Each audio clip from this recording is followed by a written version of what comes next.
Bonjour à toutes et à tous, bienvenue au Printemps des Territoires et bienvenue à cet atelier consacré aux marketplaces, comment les marketplaces de financement contribuent au développement des territoires. Nous sommes ensemble pendant 45 minutes, 30 minutes d'atelier avec mes invités et 15 minutes de questions avec vous. N'hésitez donc pas à prendre des notes et à poser les questions à mes différents invités que je vais vous présenter dans quelques instants.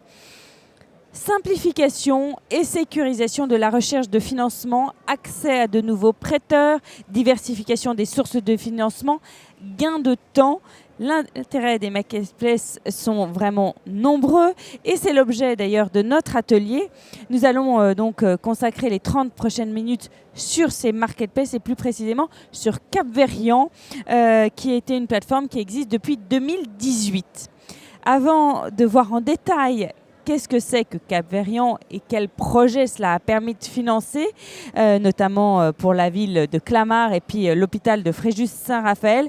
J'aimerais qu'on explique ce que c'est qu'une marketplace et qu'on comprenne son omniprésence dans nos vies aujourd'hui.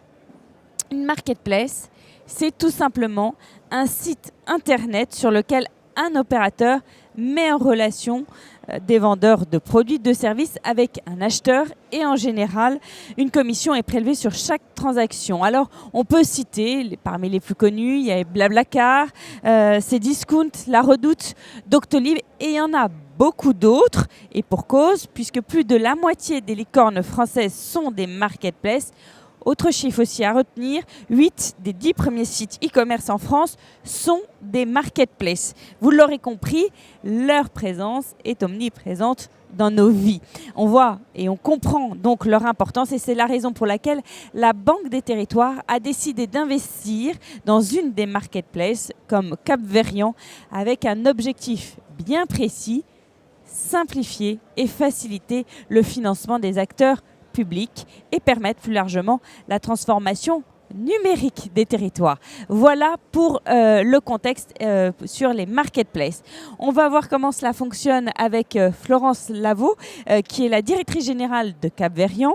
Donc, Capverian accompagne les acteurs publics, notamment les hôpitaux et les collectivités locales. Et aujourd'hui, vous êtes actif en France et en Allemagne et vous comptez vous développer en Europe. Capverian, c'est détenu par deux actionnaires que sont la banque allemande, PBB, initiateur donc de la plateforme, et depuis un an, la Banque des Territoires. À mes côtés, Johan Bligny, qui est le directeur financier de la ville de Clamart. Clamart, c'est une commune d'un peu plus de 53 000 habitants, située dans le sud des Hauts-de-Seine et qui est très vert, puisque un tiers de son territoire, il faut le mentionner, c'est de la forêt. Voilà pour ce qui est de l'aspect géographique. Pour l'aspect développement, la ville est en pleine expansion.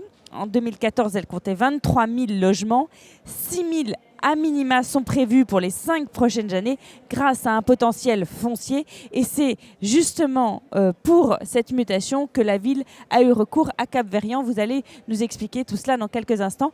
Et puis enfin, donc, Rachel Juif-Arenas, qui est la directrice du pôle stratégie financière, performance mécénat au centre hospitalier intercommunal de Fréjus-Saint-Raphaël.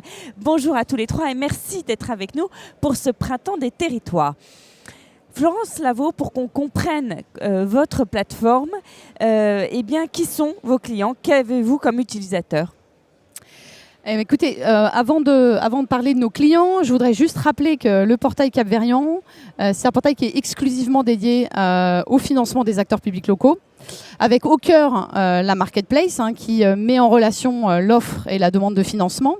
Et puis autour, un écosystème de services et de partenaires qui vont accompagner les utilisateurs dans la mise en place des opérations de financement et soutenir en fait les équipes financières dans leur travail au quotidien. Donc aujourd'hui, Capverian, c'est un peu plus de 1000 utilisateurs en France et en Allemagne. Parmi lesquels une cinquantaine de prêteurs qui sont pour moitié des banques et pour moitié des investisseurs institutionnels de type assureurs et gestionnaires d'actifs. En France, la plateforme rassemble un peu plus de 300 emprunteurs publics, collectivités locales et hôpitaux, hein, comme vous disiez tout à l'heure. Ce sont principalement, les collectivités représentent à peu près 80% hein, de l'ensemble. C'est principalement des collectivités de taille moyenne, voire des grandes collectivités, hein, même si la plateforme est ouverte à tous les emprunteurs, quelle que soit leur taille. Une grande majorité de villes et d'intercommunalités, et on a à peu près une trentaine de départements, un tiers des régions. Côté hôpitaux, on a à contrario une variété beaucoup plus grande d'hôpitaux, avec des petits qui vont aller des hôpitaux d'une centaine de lits à des gros CHU. Donc voilà, on a une diversité beaucoup plus forte. Donc une grande diversité des clients. Et l'activité même de la Marketplace en matière de consultation publiée et de volume, ça correspond à quoi, Florence ? Alors depuis le lancement de la plateforme en 2018, on enregistre près de 15 milliards d'euros de consultations qui ont été publiées sur la plateforme, en France et en Allemagne. Dont 20% sur du court terme, principalement en Allemagne, puisque le format court terme, on ne l'adresse pas en France. Donc l'activité est en forte croissance, puisque depuis le début de cette année, on a enregistré, à aujourd'hui, on est à peu près à 6 milliards d'euros de consultations publiées. Donc ça représente près de 40% de l'ensemble des publications depuis le lancement, donc ce qui est quand même significatif. Et sur ces 6 milliards, il y en a à peu près 2 milliards sur la France à ce jour. Donc forte accélération effectivement du montant des consultations publiées, alors qui s'explique à la fois par le fait qu'on est de mieux en mieux identifié dans le marché, ça c'est une certitude.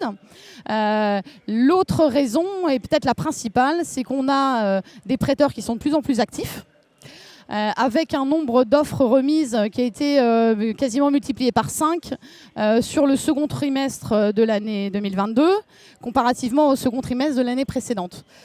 Donc voilà, on est en forte croissance là-dessus. Maintenant, ça ne veut pas dire pour autant que tous les emprunteurs vont forcément recevoir des offres sur leur consultation, parce que on est en croissance, donc on a besoin encore d'augmenter le nombre d'investisseurs et la granularité de ces investisseurs. En moyenne, aujourd'hui, une collectivité publique va recevoir 1 à 2 offres en moyenne par consultation.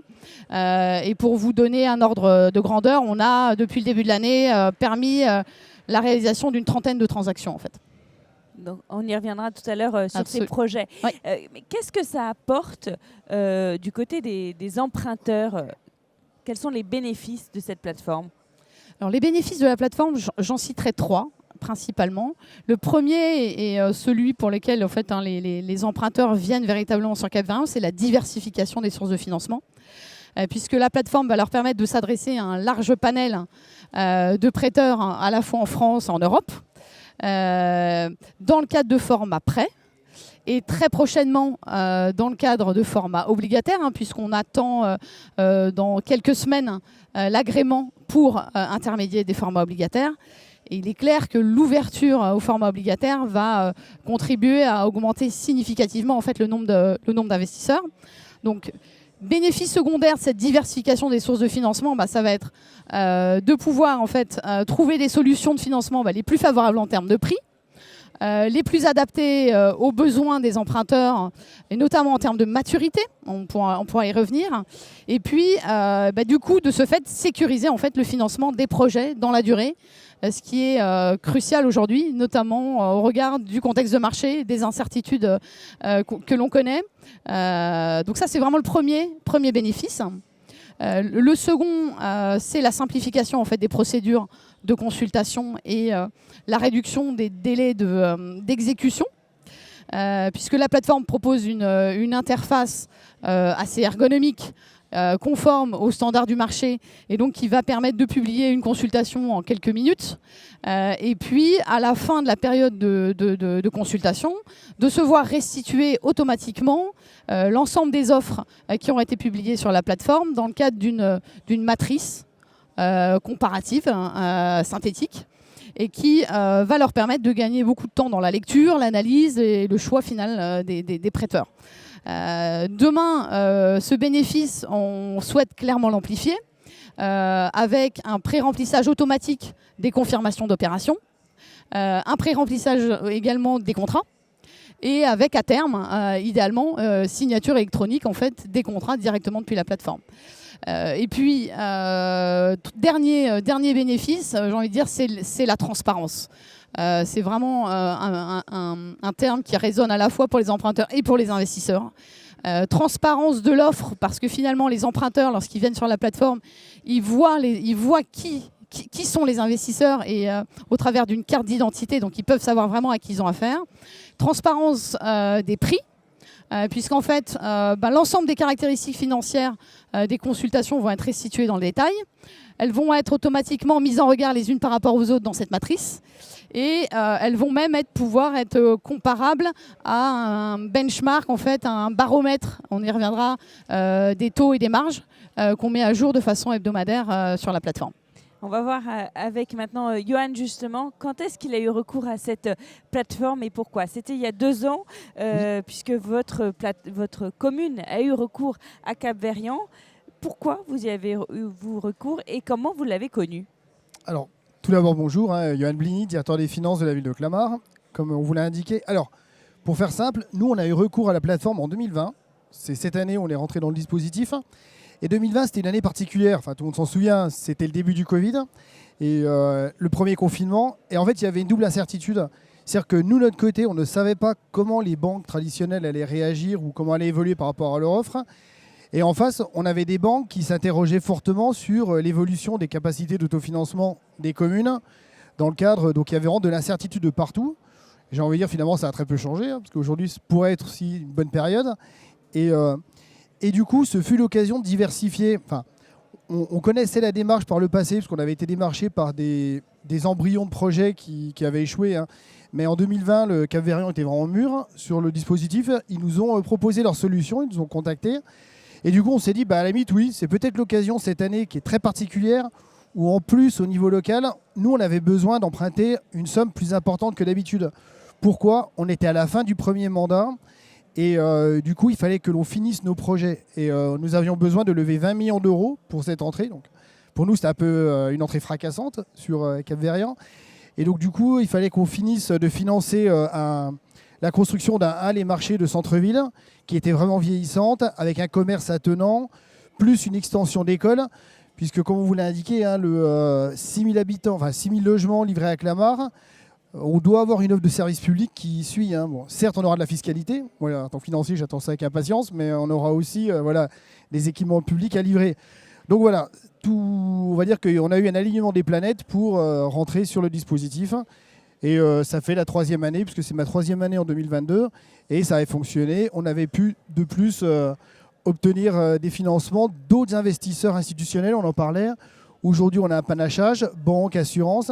Mais pour notre premier contrat, ce fut un assureur. Donc, c'est la première fois que je signe un contrat de prêt avec un assureur de nord-irlandais, pour tout dire. Donc, en plus, on n'était même pas en zone euro. Mais voilà, c'est nouveau et c'est bien d'avoir cette diversification avec de plus l'ergonomie, on en a parlé, qui est vraiment agréable. Vous mettez votre offre, vous avez vos réponses, vous les comparez. Ça évite de polluer votre boîte mail en recevant 25 échanges de mails par contrat de prêt pour repréciser. Donc c'est un peu la logique avec les autres outils qu'on a, comme Teams et compagnie. C'est de moins en moins sur mail et plus des plateformes métiers dédiées sur nos sujets, quoi. Ce dispositif, au total, vous a permis de récolter 20 millions et 5 millions pour vos parcs de stationnement. En 2020. En 2020, donc c'est une somme conséquente. Pour Clamart, oui. Oui, exactement. Et ça, vous n'auriez pas pu récolter cette somme sans la plateforme. Alors, c'eût été plus difficile, mais là, ce qu'il faut avoir en tête, c'est que les 20 millions, on les a eus sur un seul prêteur. C'est-à-dire qu'on aurait pu les avoir sur plusieurs prêteurs, nos institutionnels. Surtout qu'il y a cette habitude on veut garder ce panachage, on veut partager un peu le gâteau par bonne relation. Donc ça, je pense que pour mes collègues connaissent ça. Que là, c'est sûr que Aviva, pour le citer, avait prêté sur la totalité. Donc voilà, une si grosse somme sur un seul. Alors, il faudrait que je cite 2 autres assureurs, peut-être, mais je vous laisse faire. Mais en tout cas, voilà. Donc, c'est ça qui a été étonnant, effectivement. Et ça vous a permis de financer quoi, alors une école, ça vous a permis quoi, concrètement? Surtout donc, un gros projet de centre-ville, une grosse réhabilitation, puisqu'il y a vraiment un travail de rénovation concomitamment à l'arrivée de ces nouveaux habitants. Donc on avait une halle qui était vieillissante en centre-ville de Clamart, entièrement rénovée avec commerce attenant, restauration, et on a un théâtre qui est au-dessus, ainsi que le parking en souterrain. Donc 3 équipements publics sur la même emprise. Et on a un énorme programme aussi de rénovation de nos groupes scolaires, qui n'est pas fini. On a financé les groupes scolaires rénovés sur le premier mandat. Sur le second mandat qui a commencé il y a plus de 2 ans maintenant, on rénove la suite. Donc ça, pareil, c'est un travail, je dirais, c'est un puits sans fond. Mais donc voilà ce que ça a permis de financer, quoi. Et les parcs de stationnement, effectivement, on a aussi un sujet de renouvellement de nos parcs de stationnement au niveau de la ville. On en a entre 5 et 6. Et ils étaient aussi vieillissants. Donc voilà, comme beaucoup, besoin de réinvestir, de rénover, malgré la crise, les difficultés. Donc beaucoup d'aménagements urbains. Rachel, Oui. vous travaillez, donc je le disais, pour le centre hospitalier de Fréjus-Saint-Raphaël. C'est un centre qui compte 600 lits et places. Et vous avez eu recours donc, à la plateforme Cap-Verrian, là, au tout début de cette année. Chaque année, donc votre centre hospitalier lance une campagne d'investissement entre 3 et 4 millions d'euros pour financer le renouvellement de matériel, des travaux. Et c'est dans ce cadre-là que vous avez eu recours à la plateforme Cap-Verrian. Racontez-nous. Alors très simplement, en fait, effectivement, on avait depuis plusieurs années des appels de fonds auprès de nos banques, régulièrement, 3 millions, 4 millions par an, pour financer le programme de renouvellement courant, les travaux courants, les équipements biomédicaux. Et on avait constaté ces dernières années un tarissement des offres des prêteurs. Et du coup, le poids grandissant d'une seule banque dans l'état de notre dette. Et ce prêteur commençait à tirer la langue aussi, à dire qu'il pesait un peu trop lourd dans notre encours. Et donc, on cherchait à diversifier nos financeurs. On avait aussi des lourdeurs dans notre appel de fonds annuel, mailing, réponse, pas de réponse, perte de temps dans cette démarche-là. Et en fait, on cherchait plus de simplicité. Et lorsque Cap-Verrian nous a proposé ses services, dans un premier temps, on a trouvé ça effectivement une plateforme digitalisation de notre offre, une présentation. Alors on connaissait les plateformes pour la publication des marchés publics. Et en fait, j'ai un petit peu comparé ça à ça. J'ai dit, en fait, on va publier une annonce sur un site internet et ça va stimuler la concurrence. Et en fait, j'ai découvert un vrai service et une vraie valeur ajoutée avec Cap-Verrian. C'est-à-dire que c'est pas simplement une plateforme de mise en ligne de l'annonce. Il y a un véritable accompagnement par la société Cap-Verrian pour déposer notre dossier, pour mieux exprimer notre besoin, mieux présenter notre offre, ce qu'on cherche à financer, toutes les informations utiles pour stimuler en fait la publication et les annonces et les offres des banques. Et effectivement, on a pu avoir plus d'offres grâce à ça. Nos partenaires habituels n'ont pas été surpris, ils ne se sont pas détournés pour autant et ont quand même présenté des offres. On trouvait ça assez simple d'aller déposer sur la plateforme leur offre. Et nous, ensuite, lorsqu'on a dû analyser, c'était beaucoup plus rapide. On avait des critères d'analyse, une restitution sous forme de tableau qui nous permettait d'un coup d'œil de comprendre l'offre qui avait été déposée. Et on a eu un accompagnement jusqu'au bout aussi. Ce n'était pas uniquement, il y a des offres et débrouillez-vous, jusqu'à la signature du contrat final avec donc un nouveau partenaire bancaire. On a pu être accompagné par Cap-Verrian. Donc ça a été vraiment une grande réussite et j'ai voulu le partager autour de moi. Et ça vous a permis de financer quel projet du coup ? Alors donc, grâce à ça, effectivement, en 2022, on a pu mener notre programme d'investissement qui consiste en des travaux. On a des travaux pour rénover notre zone de chirurgie ambulatoire, des équipements biomédicaux pour notre maternité, des équipements hôteliers. Donc, on a des plans de renouvellement des lits des malades auprès. Voilà. Et ça a vraiment très concrètement financé tout ça. Ça a permis de le réaliser très tôt dans l'année. Et donc de faire rentrer les fonds tôt dans l'année pour pouvoir réaliser notre programme. Et comment vous avez connu Cap-Verrian ? Cap-Verrian sont venus vous chercher ? Alors oui, moi j'ai vu un mail et on a pris contact avec Cap-Verrian en réponse à un email. Et donc une rapide présentation en visio suffit à me convaincre et à me lancer. et vous allez le réutiliser pour vos prochains investissements, Voilà. parce qu'on sait qu'il y a la loi santé, la loi Ségur Santé, Oui. du coup, vous allez avoir de nombreux investissements à hauteur de 10 millions d'euros. Ouais. Vous comptez réutiliser Cap-Verriand ? Voilà, c'est ça. Cette année, c'était aussi une première expérience avec Cap-Verriand à hauteur de 3-4 millions. Mais effectivement, par la suite, on va pouvoir utiliser cette plateforme pour mener des projets de plus grande envergure. Le secteur hospitalier est en pleine refonte au travers du Ségur de la santé. Donc, le centre hospitalier de Fréjus-Saint-Raphaël va mener des gros projets de restructuration, d'extension de ses urgences pour 32 millions d'euros et un nouveau centre gérontologique pour encore 32 millions.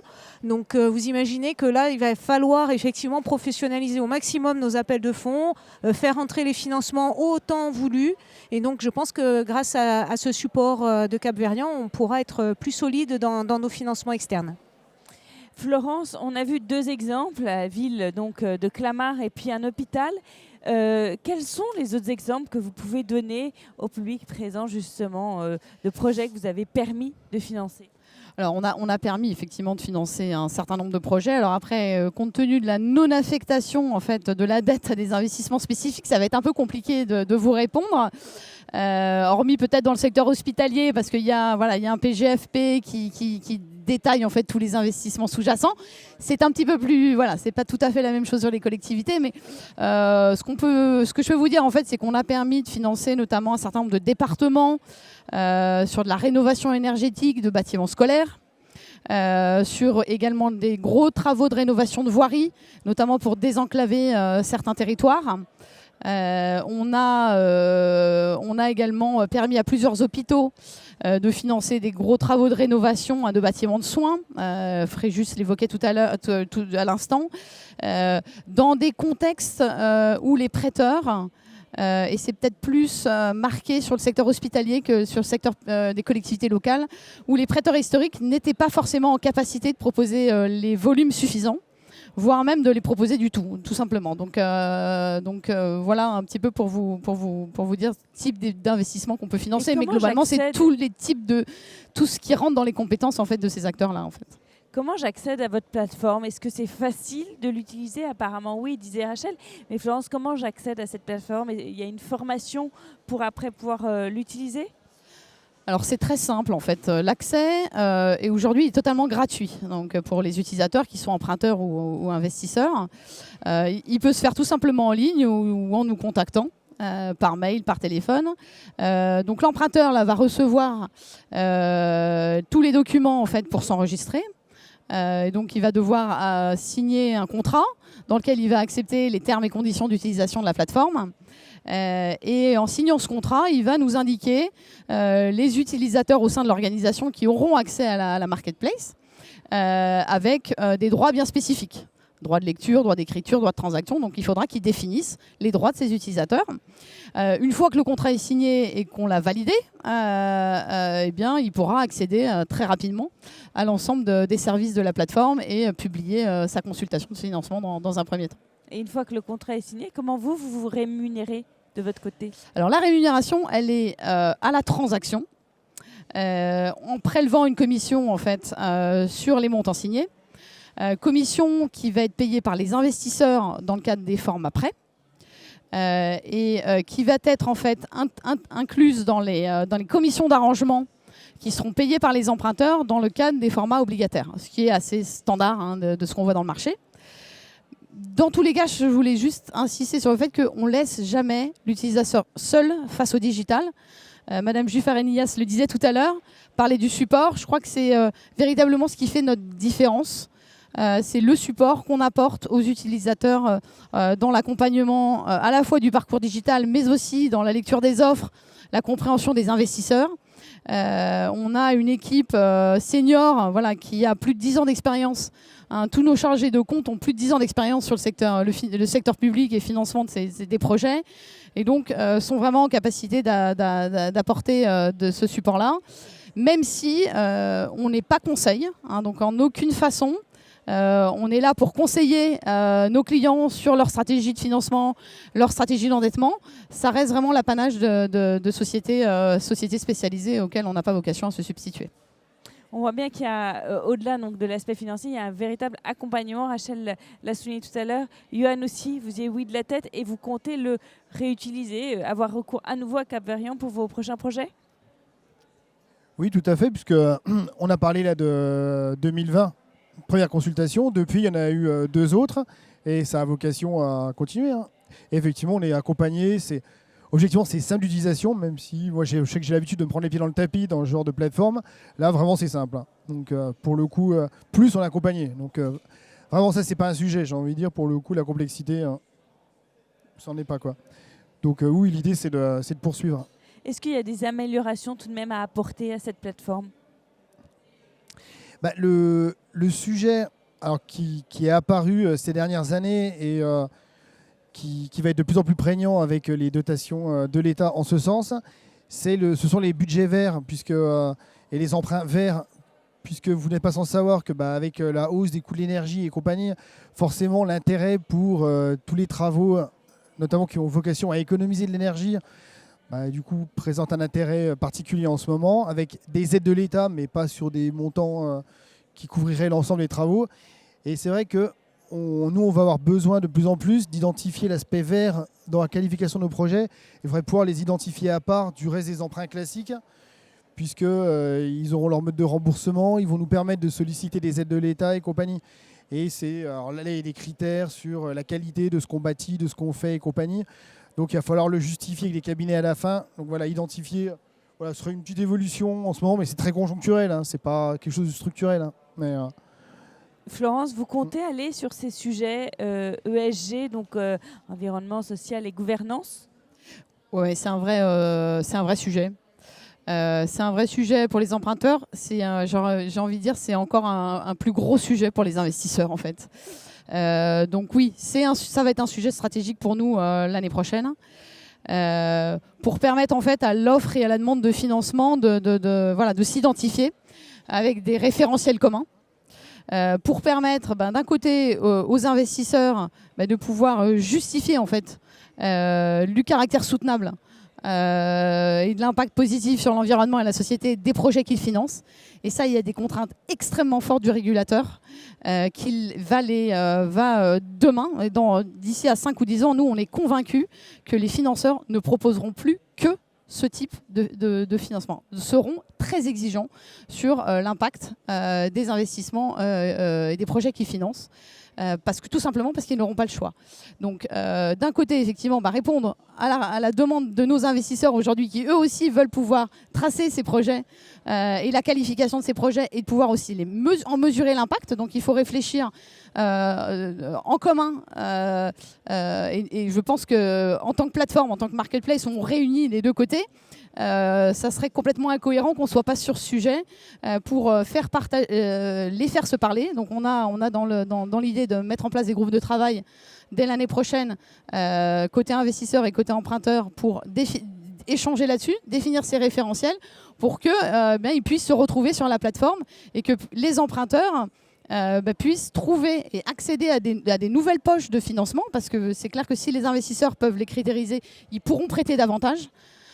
Donc accéder à ces nouvelles poches de financement et éventuellement, parce que c'est vrai que c'est des requêtes aussi qui sont faites par les emprunteurs, de pouvoir aussi justifier de leur côté de l'honorabilité des prêteurs avec lesquels ils travaillent. Il y a un sujet aussi de leur côté de dire je veux pouvoir m'assurer que le financeur avec qui je travaille, il est honorable, il est clean, il est propre et il va dans le sens de la politique aussi que je mets en place. Rachel, on a compris, vous aussi, vous allez employer à nouveau ou avoir recours à nouveau à Cap-Verdian. Quelles sont les améliorations que vous souhaiteriez avoir sur cette plateforme? On parlait du sujet vert, sujet environnement, social et gouvernance. Ce sont aussi des sujets qui vous préoccupent?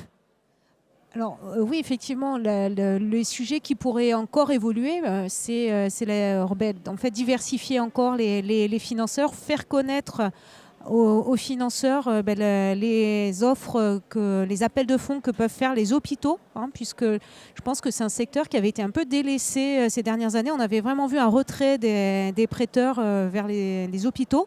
Et donc, en fait, en nous aidant à mieux présenter nos appels de fonds, essayer d'avoir une plus grande... stimuler la concurrence, stimuler les financeurs pour venir vers les hôpitaux. Merci beaucoup à tous les trois. On va passer au temps des questions maintenant avec le public. N'hésitez pas à demander soit à Rachel, soit à Florence, soit à Johan des questions sur comment fonctionne cette plateforme, comment justement on pourra y accéder, etc. N'hésitez pas.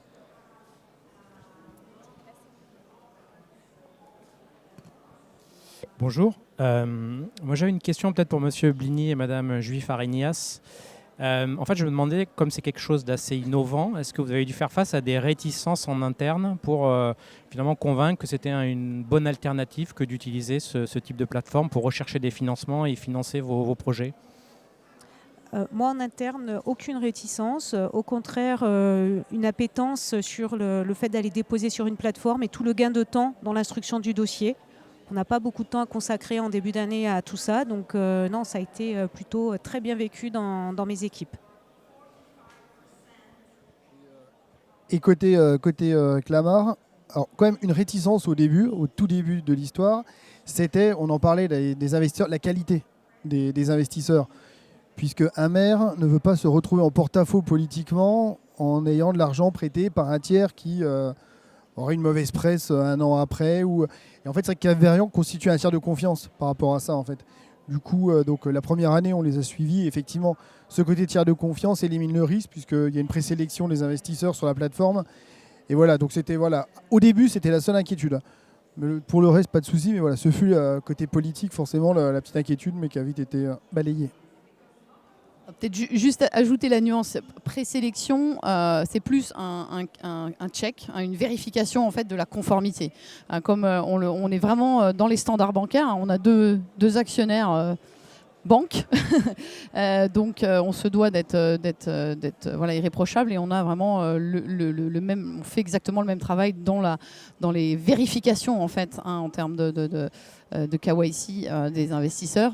Donc présélection, plutôt check KYC, je dirais.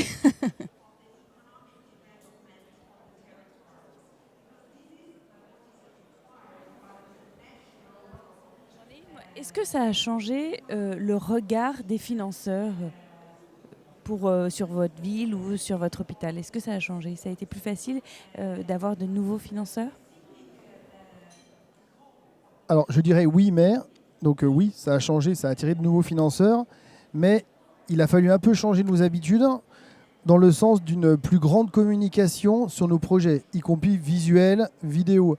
Pour tout vous dire, après 3 années, 3 consultations plutôt d'expérience, là on va créer une vidéo promotionnelle de la ville qui sera mise en ligne sur Cap-Verriand, puisque les financeurs, on s'en est rendu compte, ont besoin de voir...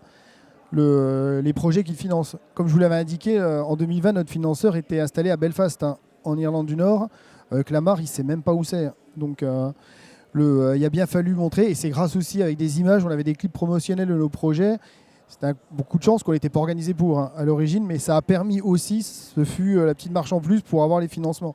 Ils ont pu voir ce qu'ils allaient financer de leurs propres yeux. Et ça, c'est un vrai plus, et il faut prendre cette habitude. Et ça, nous, en tant que financiers, on n'est pas forcément habitués à ce genre de choses. Moi, avant, je ne vous cache pas que... tout ce qui était lié à la com, je m'en occupais pas trop. On fait nos financements, nos cahiers des charges, puis basta. Que là, il a fallu s'habituer à ça. Alors moi, avec juste cette première expérience en 2022, je ne pense pas que ça ait beaucoup changé la vision des financeurs pour l'instant, mais c'est quelque chose, une transformation qui est vraiment en cours.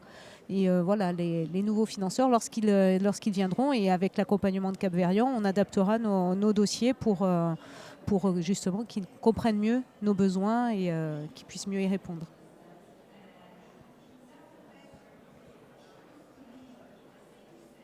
Pas de questions encore dans le public?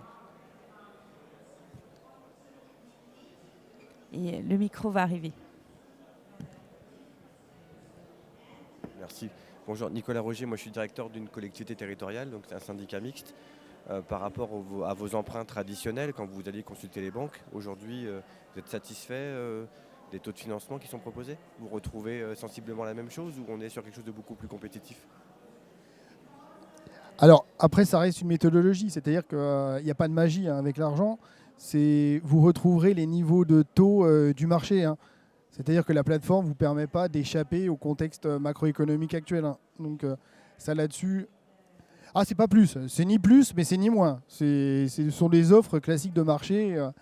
Donc, non, ouais, si vous comptiez ce soir essayer de trouver la porte de sortie aux difficultés qu'on a actuellement, non, c'est pas fait pour. Hein, mais bon, ça diversifie les offres. C'est juste ajouter, oui, les conditions, après, voilà, elles vont être, ce que disait Monsieur Bly, dans le marché, parfois peut-être plus compétitif, parfois plus cher. L'intérêt, c'est que vous avez une diversité d'offres, en fait. Un panel, le panel le plus large possible. Et je pense peut-être le petit plus, c'est que vous allez, en adressant des investisseurs institutionnels, des assureurs, vous allez pouvoir aller tirer sur des maturités beaucoup plus longues, en fait. Donc, si vous avez vraiment besoin de long, il est clair que la plateforme va vous permettre, en fait, d'aller chercher ces investisseurs-là. On a eu du 30 ans. Effectivement, je vais juste dire que ça stimule la concurrence quand même. Les partenaires habituels se rendent compte que d'autres prêteurs peuvent venir se positionner. Donc ça stimule la concurrence, c'est bon pour tout le monde.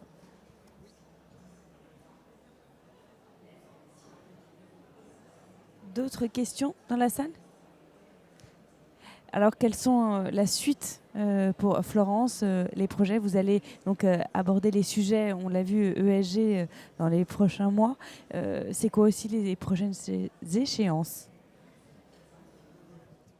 L'échéance très courte, là, c'est l'ouverture à l'obligataire. Donc là, on attend ça avec grande impatience. On est plus à quelques jours près maintenant. On attend l'agrément de la CPR. Donc on voit d'ores et déjà des investisseurs arriver sur la plateforme. Tous ceux qui nous ont dit oui, ça m'intéresse, mais le format après, non. Donc je viendrai à partir du moment où vous aurez l'obligataire. Donc ça commence à frémir de ce côté-là. Donc on va suivre de très près. Donc ça, c'est vraiment notre sujet de fin d'année. On parlait du vert, du financement vert, de la façon de tracer en fait, de mettre des marqueurs sur la plateforme pour effectivement permettre aux parties, aux utilisateurs de s'identifier. Bon, je pense que là, on a deux gros sujets devant nous. Demain, on va bien évidemment chercher à développer l'écosystème, les services qu'on souhaite offrir aux utilisateurs. On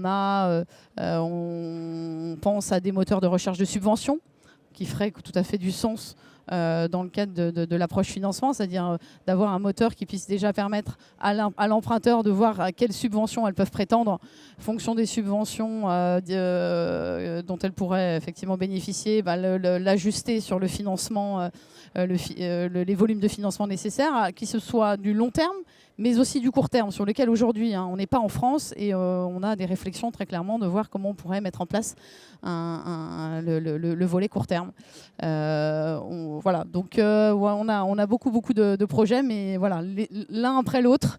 Et déjà, on va s'assurer que ce qu'on a aujourd'hui et ce qu'on va mettre en place fonctionne correctement. Vous, Rachel, les prochaines échéances, c'est dès fin 2022 que vous allez avoir recours à Capverian? Effectivement, donc dès fin 2022, on va construire notre programme d'investissement pour les années à venir. On va présenter notre plan global de financement pluriannuel à nos autorités de financement. Et tout de suite derrière, on commencera à aller rechercher les fonds dont je parlais là, pour le Ségur de la santé. Donc 2 fois 32 millions, l'emprunt obligataire sera bienvenu. Et nous, sur la plateforme, notre prochain rendez-vous, ce sera début premier semestre 2023.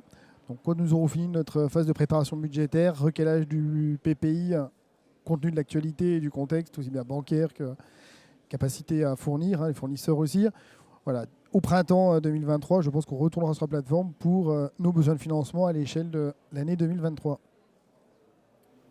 Merci à tous, merci Rachel, merci Florence, merci Johan. On a bien compris donc que cette plateforme Cap-Verdian permettait une diversification des financeurs et que c'était très simple et que vous accompagnez aussi, que ce soit les collectivités ou que ce soit par exemple les hôpitaux. Merci à tous les trois et bon printemps des territoires.